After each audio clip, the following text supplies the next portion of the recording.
amigos, bienvenidos a el nuevo video de esta semana.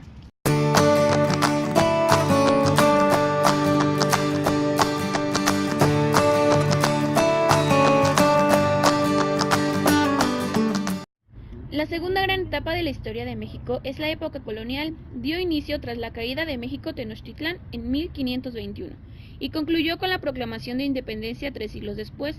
En lo económico y social o en lo demográfico y cultural no se puede hablar de un periodo que empezaron en 1521 y terminara en 1821. La economía de mercado se fue transformando paulatinamente a medida que los españoles expandían sus actividades comerciales, agropecuarias y mineras a lo largo del siglo XVI.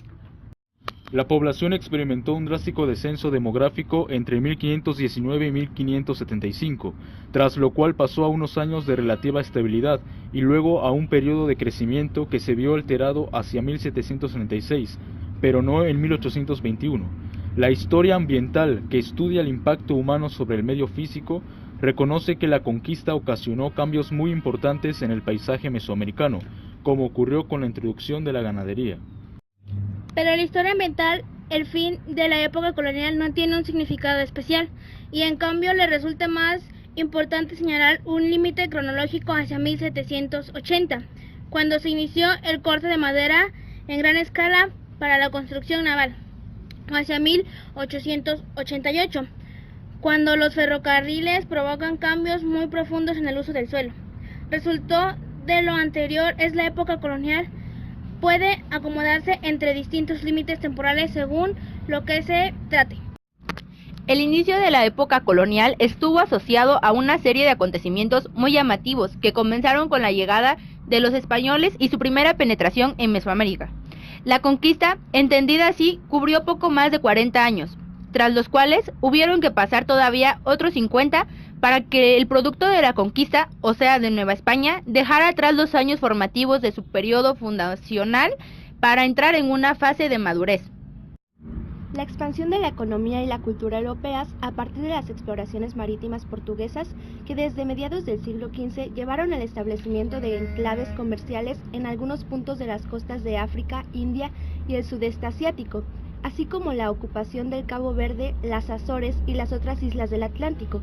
Estos movimientos estuvieron alentados por la demanda europea de especies y sedas, y en el caso de las islas por el interés en sembrar caña de azúcar. Así, el primer movimiento significativo de población que ocurrió en este contexto fue el de los esclavos africanos de las costas de Guinea y Angola, comprados por los portugueses y a veces capturados por ellos mismos para trabajar en esas islas. El deseo de los reyes de Castilla y León por participar de manera más activa en los circuitos comerciales que se estaban formando fue lo que los llevó en 1492 a financiar el viaje de Cristóbal Colón en busca de la India. La ocupación española de las islas del Caribe, especialmente Cuba, Jamaica, Santo Domingo y Puerto Rico, fue en buena medida réplica de la experiencia de las Canarias. Ocupación violenta, producción de azúcar, colapso de la población nativa e introducción de esclavos africanos. Hubo, sin embargo, algo diferente, y fue el interés castellano por emigrar a esas nuevas tierras, formar asentamientos fijos y con gobierno formal, crear un cierto orden jurídico, mantener lazos constantes con la tierra de origen, trasladar ganadería y diversas actividades agrícolas, en fin, reproducir en lo posible el entorno cultural y social de Castilla. Estos acontecimientos, que siguieron a la expulsión de los musulmanes en la península ibérica, coincidieron en 1492 con la consolidación de la monarquía en las coronas de Castilla y Aragón, reafirmada al poco tiempo con el ascenso del trono de Carlos I de Habsburgo, la Casa de Austria, que fue al mismo tiempo con el nombre más difundido de Carlos V, emperador de Alemania. Al mismo tiempo, el continente americano, aún no llamado de este modo, pero sí definido como Nuevo Mundo, empezaba a participar en un circuito de intercambios que poco a poco iba abarcando todo el planeta. Estos intercambios involucraron personas, animales, plantas, metales, manufacturas y todo lo asociado con ello, desde las enfermedades hasta la cultura.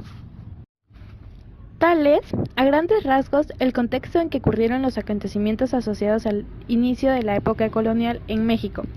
Tuvieron su origen en Cuba, donde los españoles tenían casi 20 años de haberse establecido.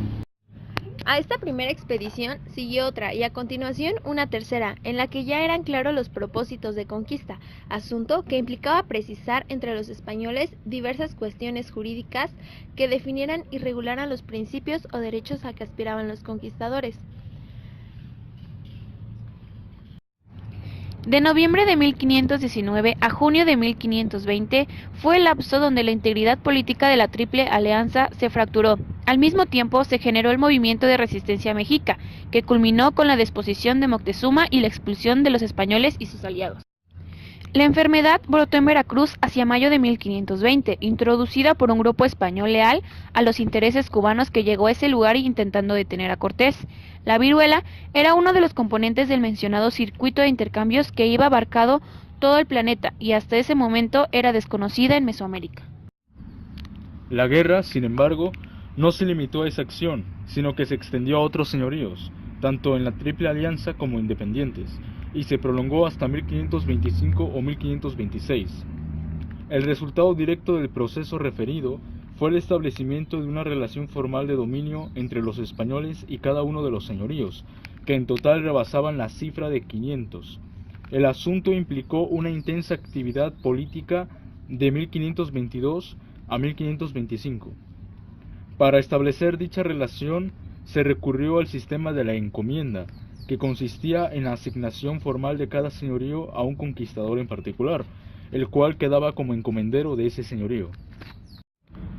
Tal sistema implicaba, por una parte, que los señoríos conservaran su carácter de cuerpo político, sus funciones de gobierno y su capacidad de recaudar tributos, y por otra, que entregaran a su encomendero parte sustancial de ese tributo. Ciertos señoríos los consideraron de grande o especial importancia. El propio México y los tlaxcaltecas, por un ejemplo, fueron puestos bajo el control de los representantes de la corona. El primer paso de este proceso fue un formalismo político que ideó y legitimó el reino de Nueva España como sucesor del imperio de Moctezuma, es decir, la Triple Alianza.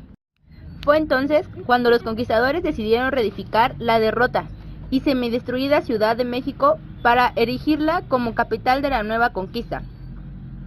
Por su parte, consideró pertinente desligar ciertas provincias o regiones de la esfera de poder de México, de modo tal que dispuso la creación de gobiernos aparte de Pánuco, Guatemala y Yucatán.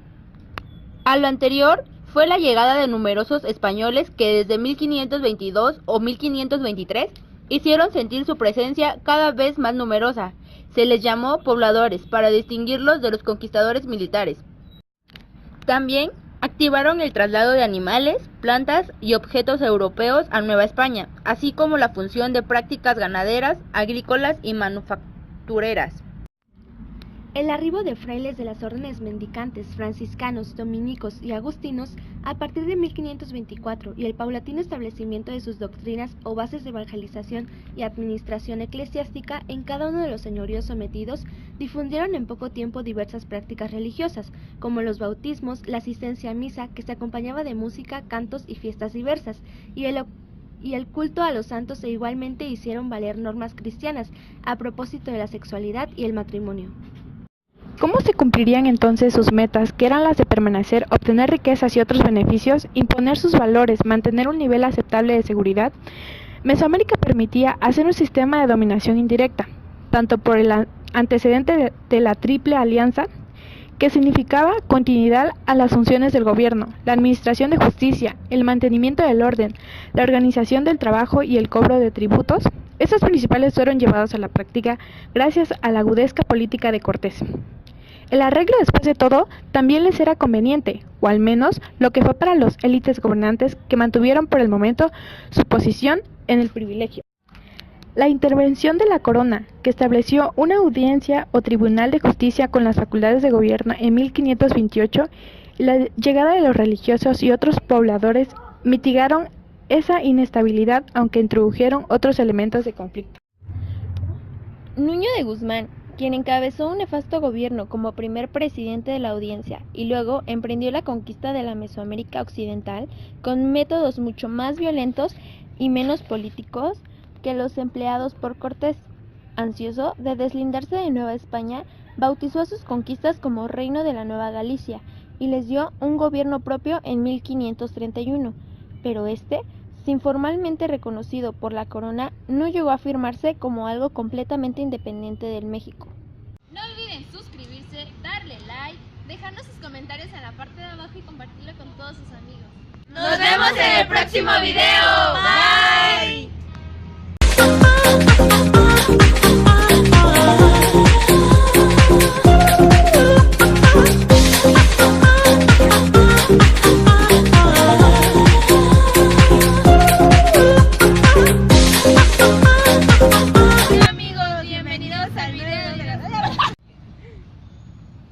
Mira, Carlita. Hola amigos, bienvenidos al nuevo video de esta semana.